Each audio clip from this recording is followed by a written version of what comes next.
Čaute lidi, jsem tu zase opět po dlouhé době, dlouho jsem tu nebyl. To je z toho důvodu, že mě to ani moc nebavilo, ale teďka jsem pár videí vydal z toho důvodu, proto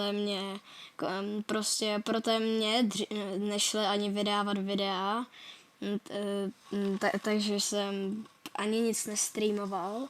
Tak teďka jsem prostě nějak přišel na to, jak to vydat, protože jsem měl nějak doničený program na stříhání a nešlo mi to vydávat. Tak vlastně i proto nic nevycházelo, ale zkrátka mě to ani moc nebavilo, tak to je taky ten důvod. Tak tohle bude asi jenom kratší video a to bude jenom o tom, že jsem se nějak tak jako trochu vrátil a tak, že jako budou někdy občas vycházet streamy a videa, jako ne aktivně nejspíš, ale jako budou vycházet tak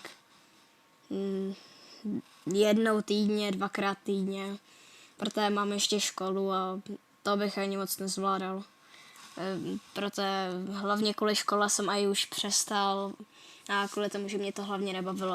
Opakuju to asi už po 8, ale no ne po 8, neumím počítat, ale to nevadí.